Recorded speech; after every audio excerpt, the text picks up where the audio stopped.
Hi hello வணக்கம். எல்லோரும் எப்படி இருக்கிறீங்க? வாங்க, ரொம்ப ரொம்ப சிம்பிளாக ரொம்ப ஈஸியாக 10 நிமிஷத்தில் சூப்பரான காளான் குழம்பு செஞ்சுக்கலாம். வாங்க எப்படி செய்யுதுன்னு சொல்லி பார்த்துக்கலாம்.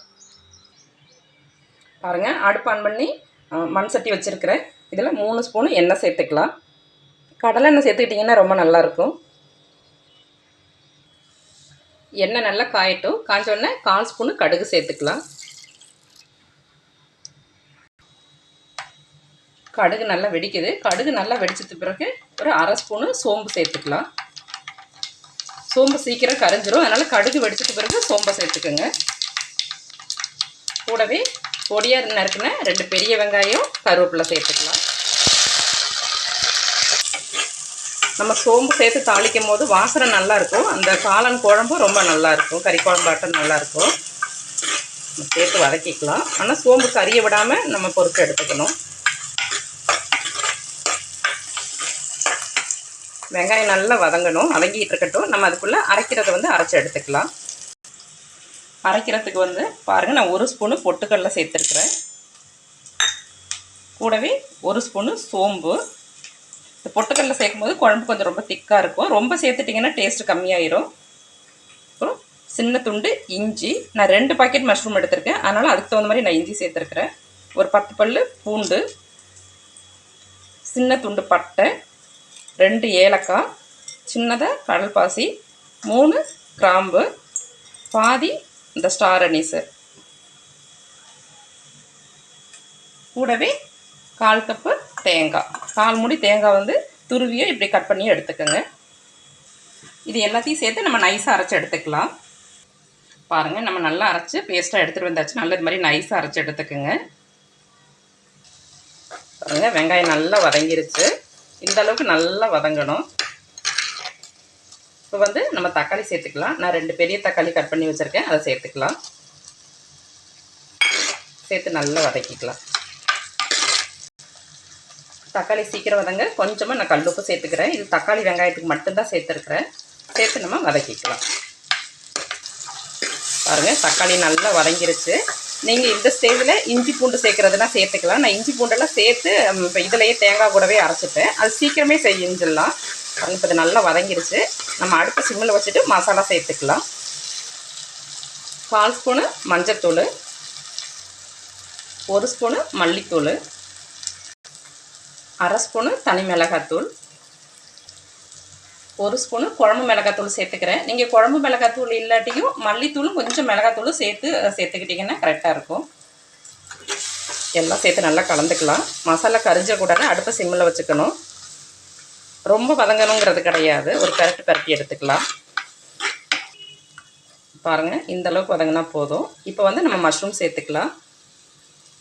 பாருங்கள், நான் 2 பாக்கெட் மஷ்ரூம் எடுத்து கட் பண்ணி வச்சுருக்கிறேன்.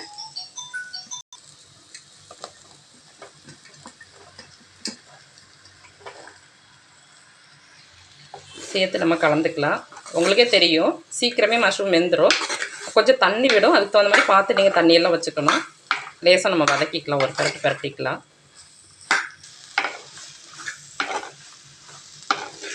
பாருங்கள், நல்ல கலர்ஃபுல்லாக இருக்குது.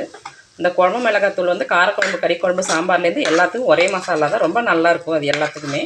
ஏன்னா எல்லா பொருளுமே சேர்த்து அதில் அரைச்சிருவோம். அதனால் ரேஷியோ மட்டும் மாற்றி மாற்றி போட்டுக்கிட்டோம்னா நல்லாயிருக்கும். இல்லாட்டி மல்லித்தூள் கொஞ்சம் வேணால் நீங்கள் கரம் மசாலா தூளோ இல்லை சிக்கன் மசாலா, மட்டன் மசாலா வேணால் கூட கொஞ்சமாக சேர்த்துக்கலாம் இந்த ஸ்டேஜில்.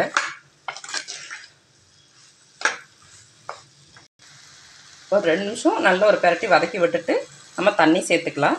உங்களுக்கு எந்த அளவுக்கு தேவையோ அந்த அளவுக்கு வச்சுக்கோங்க. ரொம்ப தண்ணியாக இருந்தாலும் நல்லா இருக்காது. நான் 1 டம்ளர் தண்ணி சேர்க்குறேன். ரொம்ப திக்காக இருக்கிறதுனால இன்னும் கூட ஒரு 1/2 டம்ளர் நம்ம சேர்த்துக்கலாம். சேர்த்து கலந்துக்கலாம். உங்களுக்கு எந்த அளவுக்கு கன்சிஸ்டன்சி தேவையோ அந்த அளவுக்கு சேர்த்துங்க. ரொம்ப கெட்டியாக கிரேவி மாதிரி செஞ்சோன்னா நம்ம சப்பாத்தி, இட்லி, தோசை, பூரி எல்லாத்துக்கும் சேர்த்துக்கலாம். சாதத்துக்கும் ரொம்ப நல்லாயிருக்கும். வெரைட்டி ரைஸ் எல்லாத்துக்குமே இது சேர்த்துக்கலாம். இப்போது கொஞ்சம் உப்பு சேர்த்துக்கலாம். உப்பு பார்த்துட்டு சேர்த்துக்குங்க. ஒரு 10 நிமிஷம் மசாலா அப்புறம் மஷ்ரூம் எல்லாம் சேர்ந்து நல்லா கொதிக்கணும். நம்ம மூடி போட்டு மூடி வச்சிடலாம். பாருங்கள், குழம்பு நல்லா கொதிச்சிருச்சு. இப்போ நம்ம தேங்காய் பேஸ்ட்டு சேர்த்துக்கலாம். நம்ம பட்டை கிராம்பு இஞ்சி பூண்டு எல்லாம் சேர்த்து வச்சுருக்கோம் இல்லையா, அந்த பேஸ்ட்டு சேர்த்துக்கலாம்.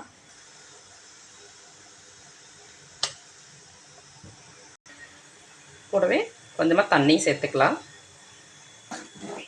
நல்லா கலந்துக்கலாம். நல்லா கலந்து ஒரு கொதி வரணும். அந்த இஞ்சி பூண்டு பட்டை கிராம்போட பச்சை வாசனை எல்லாம் போனதுக்கு பிறகு நம்ம கடைசியாக சேர்க்கும் போது நல்லாயிருக்கும், குழம்பு நல்லாயிருக்கும். ஆனால் பச்சை வாசனை போகிற அளவுக்கு நல்லா கொதிக்கணும். இப்போ நம்ம எல்லாமே சேர்த்தாச்சு. இந்த ஸ்டேஜில் நீங்கள் உப்பு காரம் எல்லாம் பார்த்து பத்தாட்டியும் சேர்த்துக்கலாம். சேர்த்து ஒரு கொதி வரட்டும். நம்ம மூடி வச்சிடலாம். பாருங்கள், நல்லா கொதித்து சூப்பராக ரெடி ஆயிடுச்சு. நம்ம இப்போ அடுப்பை ஆஃப் பண்ணிக்கலாம். மேலே கருவேப்பிலை மல்லித்தழை போட்டுங்க. என்கிட்ட மல்லித்தழை இல்லை, நல்லா சேர்க்கல. பாருங்கள், சூப்பராக எவ்வளோ நல்ல திக்கான காளான் குழம்பு ரெடி ஆயிடுச்சு. நம்ம எடுத்துக்கலாம்.